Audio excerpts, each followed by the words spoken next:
Comment choisir le titre de sa formation? Comment choisir le titre de sa formation?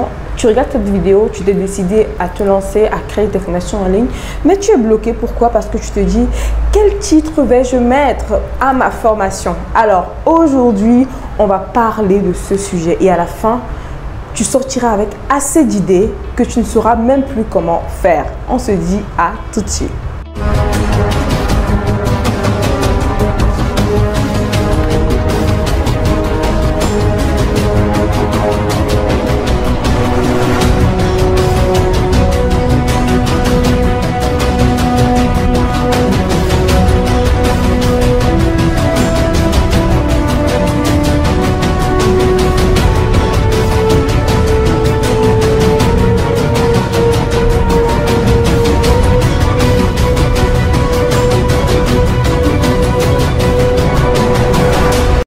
Comment trouver un titre qui vend? Parce que le plus important, ce n'est pas de trouver un titre pour ta formation, mais c'est de trouver le titre qui vend. Aujourd'hui, dans cette vidéo, je vais te donner des éléments qui vont forcément t'aider. Qui suis-je pour te servir? Je suis Danielle Chonon, web entrepreneur. Et comme je l'ai dit dans les vidéos précédentes, je suis actuellement en train de suivre un parcours inspirant dans le domaine du coaching, conjointement avec l'oratoire, conjointement avec le leadership. Et j'ai hâte de vous partager dans quelques semaines la suite ou le résultat de ce merveilleux parcours. En attendant, si tu n'es pas encore abonné, je t'invite à t'abonner et à activer la cloche de notification pour ne rien rater de nos prochains rendez-vous. Alors, on parle aujourd'hui de comment trouver le titre qui vend pour ta formation. Tu es dans quel domaine? Est-ce que tu coaches les femmes à reprendre confiance en elles? Est-ce que tu coaches les entrepreneurs à mieux parler en public? Est-ce que tu coaches les entrepreneurs dans la structure de leur business plan, dans leur projet entrepreneurial? Est-ce que tu coaches les femmes à reprendre la forme après l'accouchement? Est-ce que tu coaches les hommes qui sont en surpoids à retrouver une ligne idéale? Est-ce que tu coaches les femmes à se préparer au mieux pour le mariage? Est-ce que tu coaches les femmes mariées à vivre un mariage heureux? Quelle que soit ta particularité, quel que soit le domaine dans lequel tu te positionnes pour pouvoir offrir tes offres et tes services, sache que tu as besoin de mettre tes formations en ligne et pour le faire, c'est important de trouver les titres qui vendent. Et ce que tu dois savoir, c'est que pour qu'un titre vende, ce titre doit pouvoir captiver l'attention de ton prospect. Très important. Si le titre de ta formation ne captive pas l'attention, c'est compliqué de vendre parce que c'est la porte d'entrée. Avant de découvrir les modules, avant de découvrir tout ce que tu auras à offrir, il faudrait que les gens s'arrêtent. Si une personne ne s'arrête même pas pour lire le titre, c'est qu'il y a un problème.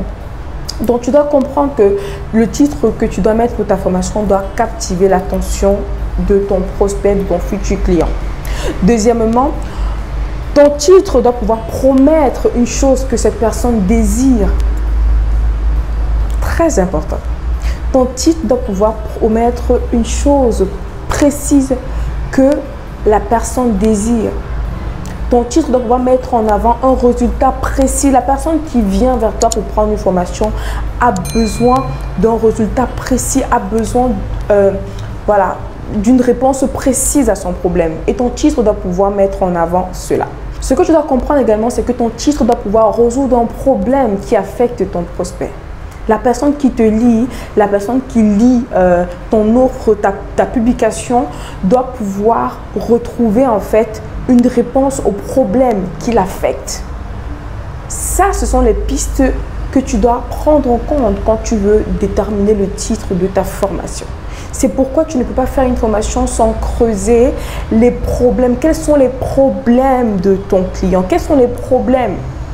Et tu dois garder à l'esprit que tu ne vends pas une formation, tu ne vends pas une offre, tu vends une solution. Quand tu gardes à l'esprit que tu vends une solution et non une offre, la façon de présenter sera différente. La façon de structurer, la façon de définir le titre sera très différente. C'est important de comprendre ces détails. Sinon, tu vas te retrouver en train de mettre en avant des contenus qui ne vont pas forcément, qui seront de bonne qualité mais qui ne vont pas captiver l'attention. C'est un peu comme tu fais de très beaux gâteaux, mais tu mets dans un emballage qui ne ressemble à rien. Est-ce que tes gâteaux ne sont pas bons? Tes gâteaux sont super bons, mais ça ne peut pas passer. Pourquoi? Parce que l'emballage, parce que le premier regard ne captive pas, ne donne pas envie. C'est exactement la même chose en ligne. Et tenu compte qu'il y a une panoplie d'informations sur Internet. Quand une personne se connecte sur son Facebook, sur son fil d'actualité, sur YouTube, etc., la personne en fait est bombardée avec beaucoup d'informations, beaucoup d'offres, etc.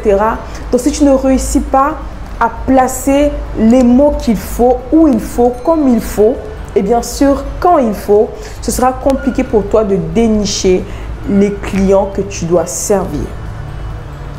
Très important. Maintenant, je veux te parler de deux façons de présenter ton offre pour qu'elle soit irrésistible. Deux façons de présenter ton offre pour qu'elle soit irrésistible. Premièrement, en mettant en avant les avantages susceptibles de satisfaire le besoin ou le désir de ton futur client. Très important.